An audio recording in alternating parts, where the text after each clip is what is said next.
So here after this equation, if you see in the figure here that your IC2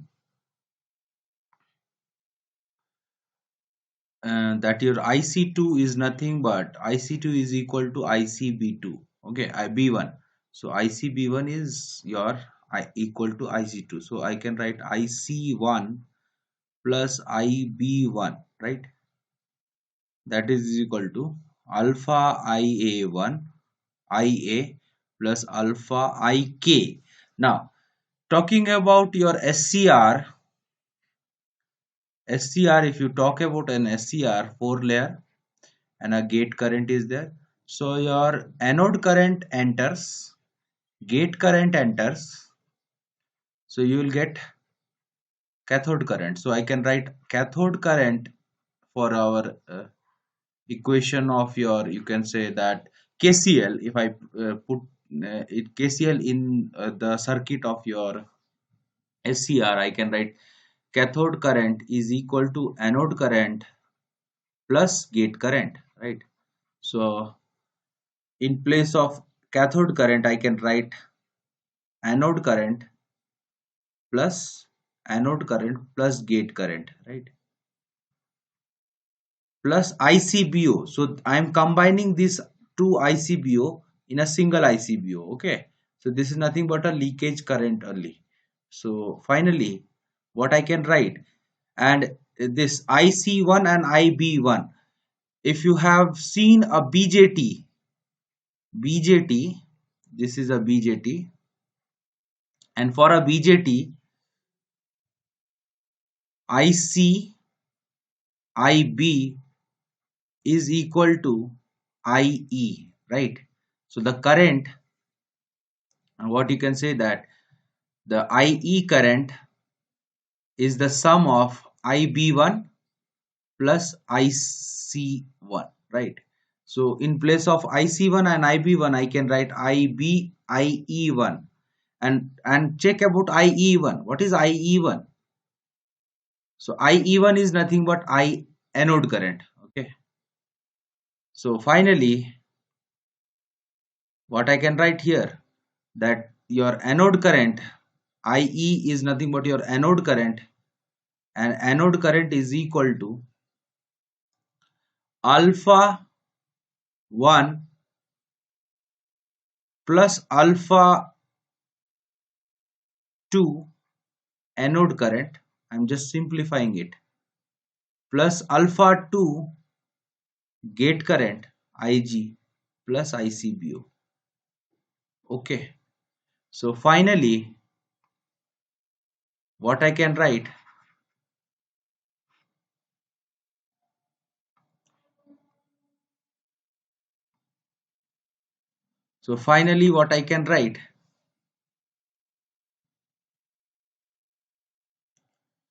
from here, I can directly write it as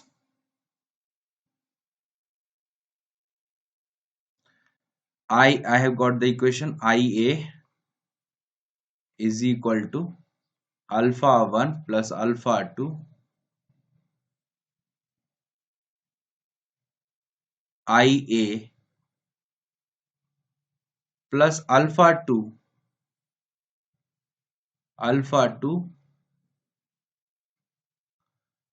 gate current plus ICBO, right? ICBO. Now, if you simplify it, so you will get anode current is equal to alpha 2 IG plus ICBO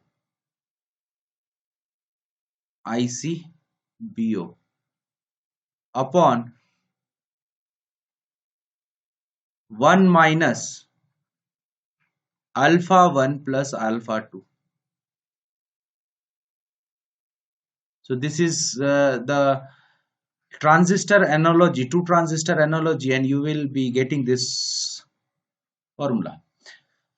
Okay, so what is the outcome of it? Outcome of it is how you can change your anode current. Your anode current depends on alpha 2, that is your current gain, current gain, and this current gain depends on doping. Okay, means electrons and holes presence in transistor 2. In your transistor 2 relates with your J2 and J3 junction, right? Okay, so doping level of these two levels will tell you, can change your anode current. Okay, next, it also depends on gate current. So the amount of gate current you are providing, it can change the value of your anode current. And the third is your ICBO, that is your leakage current.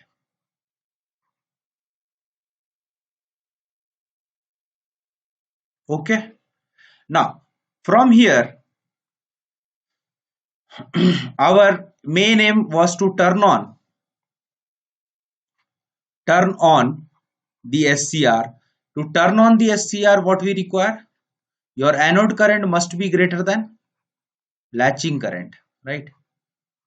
So you can change these parameters so that your anode current is gets greater than your latching current, and you can get your SCR to turn on. Okay, so there are various methods from where you can do it, but one more thing is that check out the denominator, this denominator. Now here 1 minus alpha 1 plus alpha 2, if it gets to equal to 0, now this denominator, if it is getting to 0, your anode current will go to infinity, right? So that is, yeah, an unstable condition. So I can tell you that for unstability, your alpha 1 alpha 2 is equal to, so this should not be there, this should be avoided. Okay, this should be avoided to for safe operating of your SCR. Now, what are the things which we can do to change our turn on methods, or to change to or to turn on our SCR? So for turning on our SCR, first method is forward voltage triggering. Okay, forward voltage triggering means you are actually changing the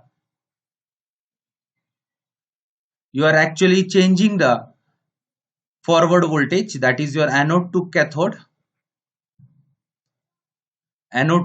increase this voltage such that the junction J1, J2 and J3 breaks down, mainly J2 breaks down, and the current increases. This is done in your SCI characteristics. Okay, but this is very harmful because you are actually making extra pressure on these device, and that will result in hotspot, those things. Okay, so that's the problem in forward voltage triggering. Second is your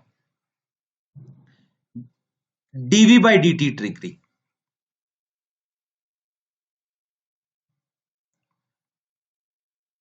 dv by dt triggering means simply firing. Okay, now dv by dt triggering is your J2 junction, which is this J2 junction is behave like capacitor. Okay, so your J2 junction behaves like a capacitor. No, okay, so what happens during the turn on, you have to break this J2 junction only. So I can say that Q is equal to CV, right? CV, and CV, V is your anode to cathode voltage. Okay, C is the capacitance of your J2 junction. Okay, now if you differentiate dq by dt, you can write it like C J2 dVak by dt. Okay, and one more term is Vak dCJ2 upon dt. Now this is your zero condition because capacitance does not change with respect to time. So that's why we are considering it here zero. Now dq by dt, it's nothing but your current. Talks about your current, and which current? The current that is flowing across your J2 junction, that is your anode current. So if you want to change the current, if you want to change the current level, change the voltage with respect to time. Okay, increase the voltage with respect to time, you will get the breakdown of your J2. Okay, so that's all. That is also dV by dt degree, and this may also results in hotspot. It is also very very dangerous hot spot. So I am not talking on this, I am just referring it. It's your duty to read in detailed about it. Okay, just referring because lot of syllabus is there. Now the third is your leakage current triggering. Leakage current, that is your ICBO. Okay, and this current is also get affected by your alpha also, that is your alpha 1 and alpha 2. So how you are actually what happens, if you increase the temperature of your SCR by 10 degrees Celsius, if you increase the temperature of your SCR by 10 degrees Celsius, your ICBO, that is your leakage current, it gets doubled.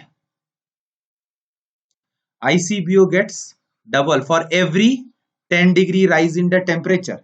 Okay, if for every 10-degree rise in the temperature, your ICBO increases, and that will result in your increase in the anode current. Okay, so this is one of also the leakage current from where you can trigger. Now there is one type of LCR, that is your laser SCR. LASCR. LASCR, laser, you are saying it. Okay, how we are using it, that we are putting a beam of light on this SCR, and it gets affected because beam of light increases the leakage current. It increases the temperature and increases the leakage current. Okay, so these are used in your HVDC transmission, high voltage DC transmission. So for in HVDC, that is you are actually converting your AC into DC, and then you are converting it to DC to AC. There you are requiring a rectifier in one side and the inverter in the other side. For that you are using this type of SCR, that is your laser SCR, and that gets activated because of light. Okay, and the last SCR which we have to deal with is your gate, by activating your gate circuit. Okay, and this is the most popular method, as it does not affects any, you can say, that damage to your SCR gate triggering.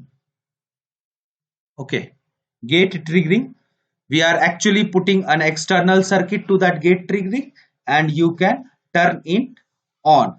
Like what external triggering or gate circuit we are actually putting, like here you have to increase your gate current such that the anode current increases.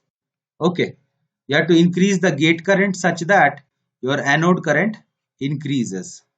So this is your gate, this is your anode, and here it is your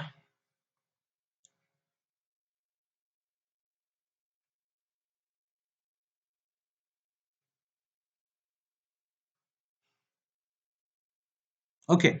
So this is your anode. So this is the supply. This is another circuit.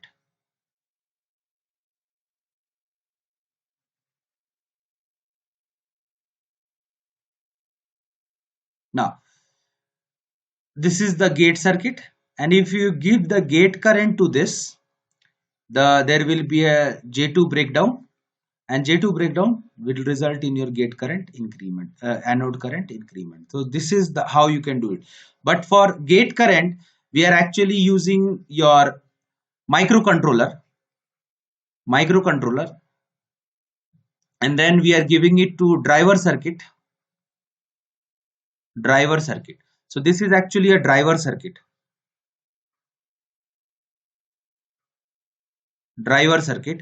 Before that, there is microcontroller.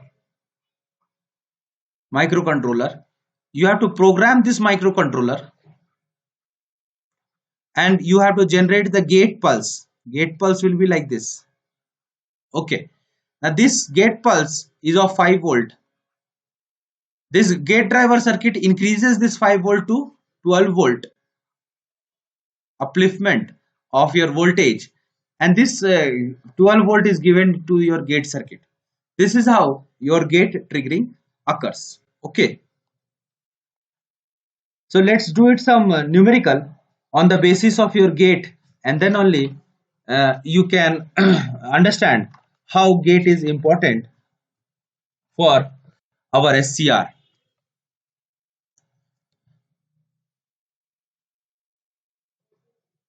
Okay, so this is your SCR circuit, and this is your SCR circuit, and there is a load. You can have any load. I am using an inductive load here, and this is your supply. Okay, so 200 volt. Better use a DC supply here.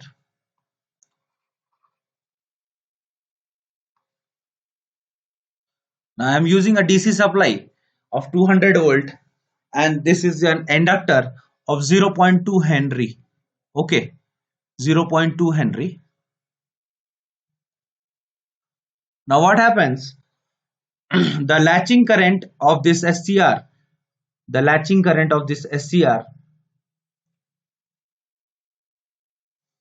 or minimum latching current of this SCR is 100 milliampere. Okay, 100 milliampere. So we need to compute minimum gate pulse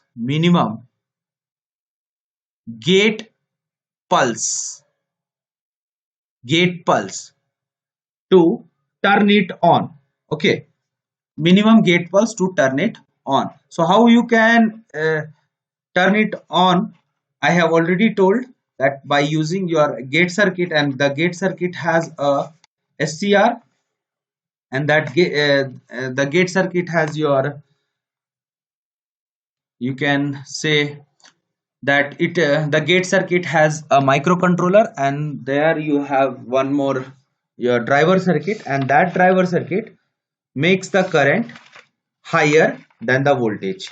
So how you can how it gives, the driver circuit is actually giving a waveform in a pulse waveform like this, right? So you have to actually calculate this time. Okay, so this is what the gate pulse means. Now let's check it, how we can say that. So for turning on the SCR, if the SCR gets turned on, minimum amount of current that is going to flow is 100 milliampere, right? Now So let's assume that the SCR is turned on. So if that SCR is turned on, what you can say, that the current is flowing, that is 100 milliampere. So let us assume that this is IL. Now the circuit, as per the circuit, you can say that if you write the KVL equation, I can directly write that V is equal to L di by dt, right? L di by dt.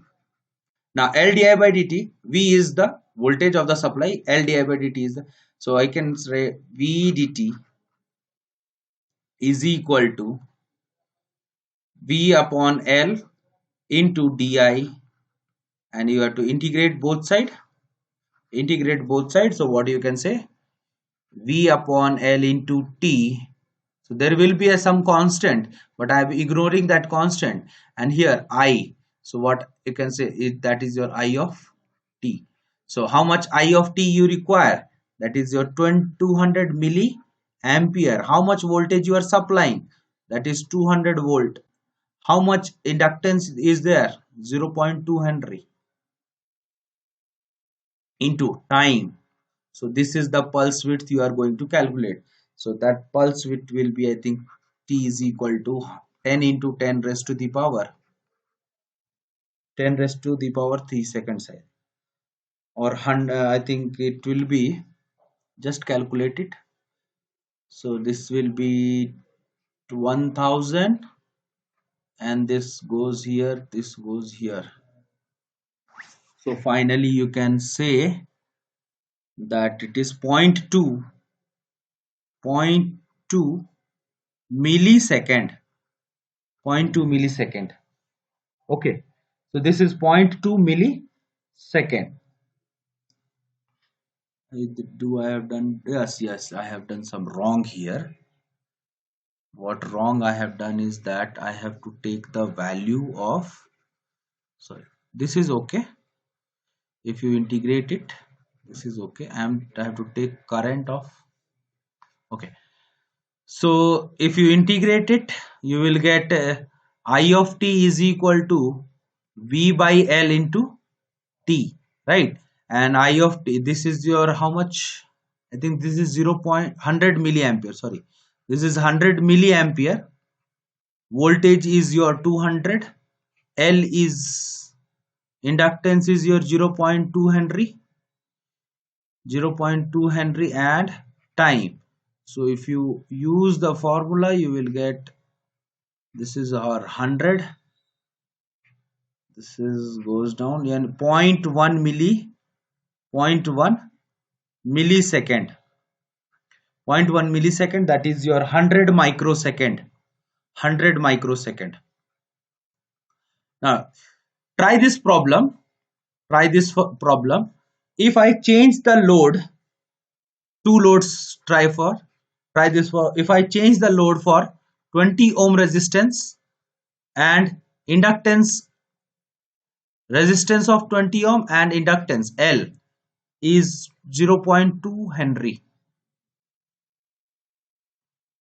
Okay, 20, and try one more, that is your 20 ohm resistance and inductance 2 Henry. So and tell me the observation